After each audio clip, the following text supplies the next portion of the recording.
1590년 일본의 천하는 도요토미 히데요시가 마침내 일본을 통일했다. 그러나 그의 야망은 국내에 머무르지 않았다. 히데요시는 조선과 명나라를 향한 대륙 진출을 본격적으로 준비하고 있었다. 그는 1591년 조선에 두 차례 사절을 파견했다. 조선에게 일본군의 대륙 진출의 길을 열어달라는 요구였다. 그러나 이는 명분 없는 침략 요청이었고 조선 조정은 이를 받아들이지 않았다. 하지만 외교적 대응에 있어 조선의 태도는 혼란스러웠다.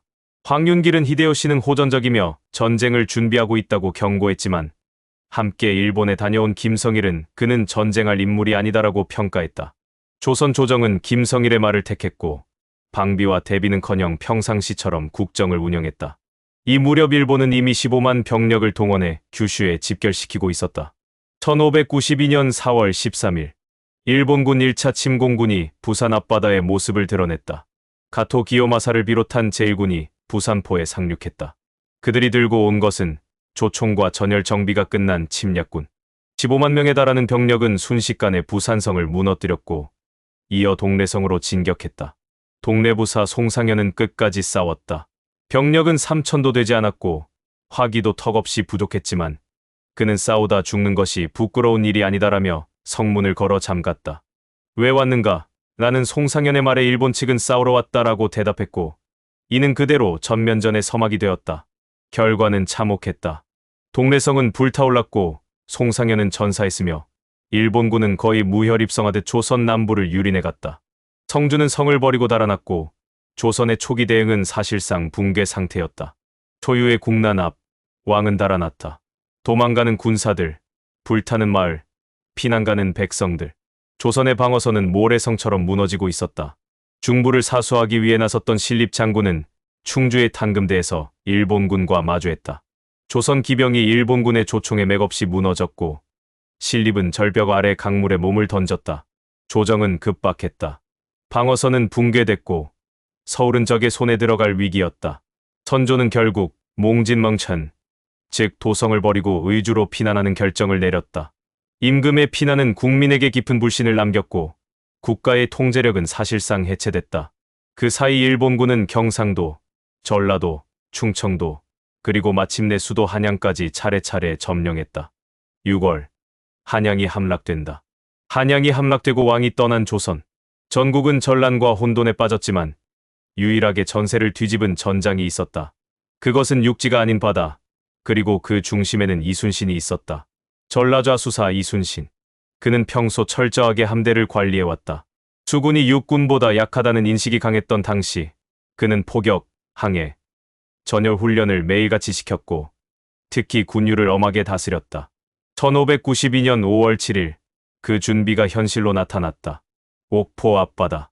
이순신은 첫 전투에서 왜군 26척을 격파하며 대승을 거두었다. 이 전투는 단순한 승리가 아니었다. 한양이 함락되고 전국이 무너지는 상황에서 조선군이 이긴 첫 공식 전투였기 때문이다.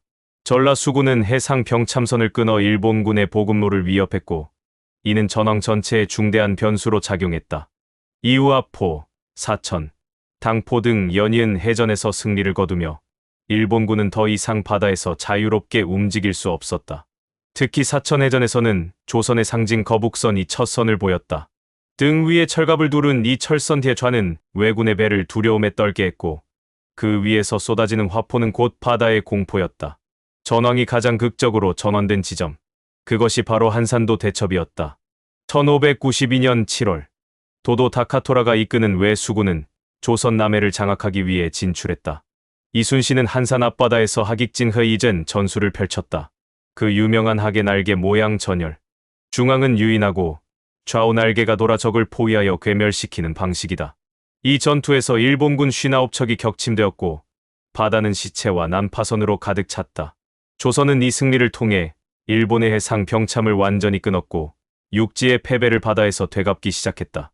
육지에서 무너졌던 조선, 그러나 바다에서는 철저히 준비돼 있었다.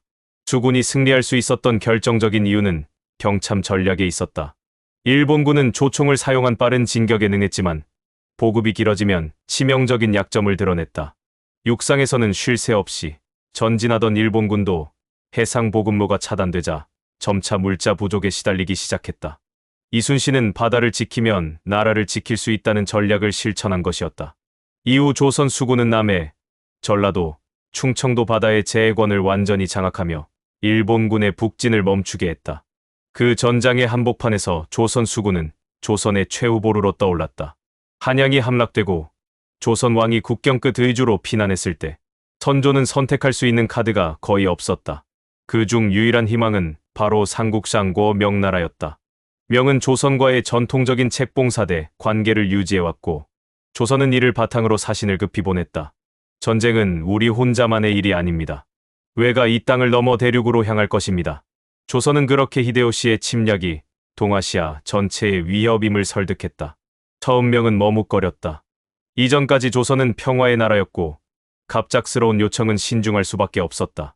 그러나 결국 명은 군사적 개입을 결정했다. 명 황제는 이어 송리 루송을 총사령관으로 임명해 5만의 병력을 이끌고 조선 땅에 파병했다. 1592년 겨울 눈 덮인 압록강을 건넌 명군이 평양 근방에 집결했다. 당시 평양은 일본 제2군의 본거지였다. 고니시 유키나가가 장악한 이곳은 일본군의 북부 전략 거점이었다. 이어 송은 정면 돌파를 감행했다. 1593년 1월 명군과 조선 의병이 연합한 평양 탈환 작전이 시작됐다. 고니시는 한밤중 명군이 대동강을 건너오는 것을 막지 못했고 명군은 불화살과 폭탄을 사용해 성문을 깨부쉈다. 고니시는 철수를 결정했고 평양은 다시 조선의 품에 돌아왔다. 이 전투는 전쟁 발발 이후 일본군이 처음으로 후퇴한 사례였다. 그리고 이는 조선에게 전환점이 되었다. 평양 탈환 후 조선 조정은 큰 희망을 가졌다. 선조는 한양 탈환도 머지않았다며 낙관했지만 현실은 그리 간단하지 않았다. 첫째, 명과 조선의 전략 차이였다. 명은 조선 땅이 목적이 아니었다. 그들은 단순히 일본군의 북상 저지와 질서 회복을 원했다. 조선 땅을 회복한 이후 강화 협상을 시도하려 했다. 둘째, 일본도 마찬가지였다. 히데요시는 명과의 직접 외교를 시도했다.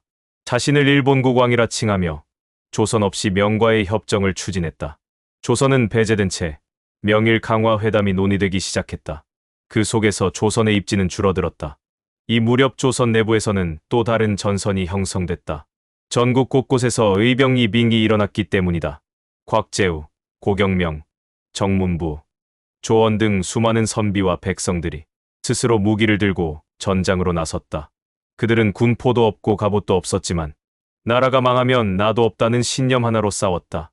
의병들은 왜군의 보급로를 끊고 점령지에서 저항하며 일본군의 진격 속도를 확실히 늦췄다. 의병의 등장은 단순한 전술적 효과를 넘어서 국가 방어의 주체가 백성이라는 개념의 시작이었다. 그들은 조선의 마지막 자존심이었다. 1593년 2월 명나라의 진격과 의병의 저항 속에서 일본군은 남쪽으로 후퇴했다. 한양은 이때 다시 조선의 손에 돌아왔다. 하지만 폐허였다. 궁궐은 불탔고 백성은 흩어졌으며 나라 전체가 뼈만 남은 시체 같았다.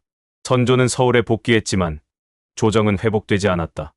왕은 여전히 피난 생활을 했고 관리들도 고을로 돌아가지 못했다. 사람들은 나라가 살아났다고 말할 수 있을까 되묻기 시작했다. 이때 도요토미 히데요시는 뜻밖에도 휴전 협상을 명해 제안한다. 그러나 이는 단순한 전략적 기만이었다. 곧 제2차 전쟁, 즉 정유재란이 다시 다가오고 있었다. 1593년 평양과 한양을 잃은 일본군은 남쪽으로 퇴각했지만 전쟁은 끝나지 않았다. 도요토미 히데요시는 대륙 진출이라는 본래의 야망을 포기하지 않았다. 대신 전술적 휴전과 외교 공세를 택했다. 그는 명나라에 사신을 보내 일본국 왕의 칭호를 요구하며 명과의 관계 설정을 시도했다. 하지만 이는 명에겐 황당한 요구였다. 명은 일본을 책봉의 대상이 아닌 침략자로 인식하고 있었다. 이때부터 조선은 강화 외교의 소외자가 되었다. 히데요시는 조선을 배제한 채 명과 직접 강화하려 했고 명은 조선을 약소국으로 간주하며 일본과 별개로 대화했다. 선조는 분노했지만 현실은 냉혹했다. 명은 전쟁을 종식시키기 위해 형식적 책봉도 고려했고 결국 거짓된 사절 교환과 조건 없는 회담이 오갔다. 하지만 이 협상은 근본적으로 신뢰 없는 기만이었다. 1597년 모든 것이 무너졌다. 히데요시는 강화 협상이 실패로 끝난 직후 조선 침략 제2차 작전 정유재란을 일으켰다. 1597년 1월 일본군 14만 명이 다시 조선을 향해 상륙했다. 이들은 더 철저히 준비되었고 무기, 병력, 전략 모두 이전보다 정밀해져 있었다. 이번에는 조선 수군이 무너졌다. 가장 결정적인 원인은 원균이었다. 이순신이 함대 운용에 있어 불복종했다는 이유로 파직된 후 수군은 원균에게 맡겨졌지만 그는 전략도 전술도 책임도 없었다. 결국 1597년 7월 칠천량 해전에서 조선 수군은 거의 전멸에 가까운 패배를 겪었다. 수군은 150여 척 중 10여 척만 남기고 침몰했고 원균은 도망치다 전사했다. 바다는 다시 일본의 손에 들어갔다. 전국은 재차 불타올랐고 백성들은 전쟁이 끝나지 않았다는 사실에 절망했다. 신에게는 아직도 12척의 배가 남아 있습니다. 그 순간 조정은 이순신을 다시 불러들였다.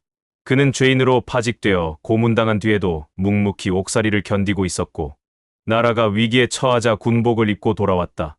그가 지휘한 것은 단 12척의 전선이었다. 병사들도 패잔병, 무기도 부족, 식량조차 모자랐다. 그러나 그는 단호했다. 신에게는 아직도 12척의 배가 남아 있습니다. 죽을 힘을 다해 싸우면 적은 감히 우리를 얕보지 못할 것입니다. 1597년 10월 명량 해협. 물살이 거세고 좁은 이곳은 이순신에게 유리한 전장이었다. 그는 조선 수군의 마지막 희망을 걸고 전투에 나섰다. 적은 300척, 아군은 12척. 누구나 승산이 없다고 말했다. 하지만 그는 조류를 이용했고 전열을 압축했으며 왜군이 전함을 제대로 배치하지 못하게 만들었다. 전투 결과는 기적이었다. 31척이 격침되었고 왜군은 도주했다. 조선 수군은 바다에서 다시 살아났다. 이 전투는 단순한 승리가 아니라 절망 속에서 희망을 만드는 기술이었다. 조선 수군의 생존과 일본군의 한계. 명량해전 이후 일본군은 더 이상 조선 북부로 진격하지 못했다. 수군의 반격으로 보급선이 다시 끊어졌기 때문이다. 이순신은 남해 바다를 봉쇄하고 일본군이 움직일 수 있는 길을 하나하나 제거해갔다. 정유재라는 이전보다 짧았다. 일본은 빠르게 교착에 빠졌고 명과 조선은 이전보다 더 긴밀하게 협력했다. 1598년 도요토미 히데요시가 죽자 일본은 즉시 철수를 결정했다. 그것이 노량해전의 서막이었다. 1598년 조선 땅에는 전쟁이 끝날 기미가 보이지 않았다. 하지만 일본 본토는 달랐다. 도요토미 히데요시의 병세가 악화되었고 그의 죽음을 앞둔 일본 정계는 철수와 정권 재편에 몰두하고 있었다. 그해 8월 히데요시는 결국 숨을 거두었다. 그러자 일본은 즉시 조선 철수를 결정했다. 이제 전쟁의 마지막 장은 바다에서 그 마지막을 지키려는 이와 물러나는 이를 향한 마지막 격도르로 바뀌었다.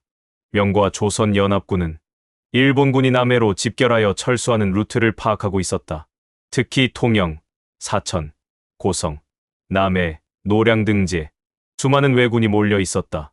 이순신은 이 기회를 놓치지 않았다. 영수군 장수 진린과 협력해 노량 해협을 차단하기 위한 최후의 전투를 준비했다. 1598년 11월 18일 깊은 밤 노량 해협을 빠져나가던 일본군 선단에 이순신은 조선 수군 150여 척, 명수군 100여 척과 함께 공격을 개시했다. 그의 전략은 완벽했다.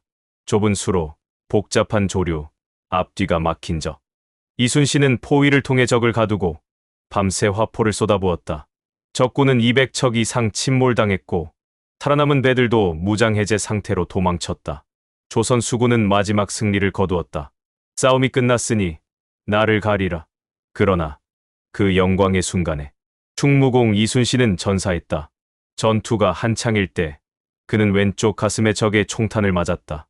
배 위에서 몸이 휘청였고 그 순간 아들 이회와 조카 이완이 달려왔다. 그는 말했다. 지금은 싸움이 한창이니 나의 죽음을 알리지 말라. 그는 그대로 조용히 앉아 있었고 명나라 수군 진린에게 지휘를 넘겼다. 전투가 끝나고 이순신의 시신이 배 뒤편으로 옮겨졌다. 그때서야 모두가 알았다. 그는 승리를 끝까지 보고 죽은 것이다. 이순신의 죽음은 전쟁의 종언과 같았다. 그는 7년 전쟁의 모든 시기를 전선에서 선두에서 묵묵히 지켜냈다. 한산도에서 적을 쓸어냈고 명량에서 기적을 일으켰으며 노량에서는 마지막 승리를 이끌고 생을 마감했다. 그는 임금을 원망하지 않았고 모욕과 파직, 옥에 갇혔던 날들도 묵묵히 견뎠다. 국가의 명을 따르되 나라를 구할 책임은 스스로의 목숨으로 다했다. 그의 장례는 국장과장으로 치러졌고 그 이름은 충무공종 우공이라 불리게 되었다. 노량해전 이후 일본군은 철수했고 1598년 겨울 임진왜란은 7년 만에 끝났다. 하지만 조선 땅은 수많은 마을이 사라지고 백성은 굶주렸으며 문화재는 불탔고 수십만 명의 민간인이 일본에 끌려갔다. 전쟁은 끝났지만 그 후유증은 수십 년을 흔들었다. 그럼에도 이순신이 남긴 기록, 난중일기는 역사의 유산이 되었고 그의 이름은 오늘날까지 조선이 남긴 가장 위대한 장군으로 남았다.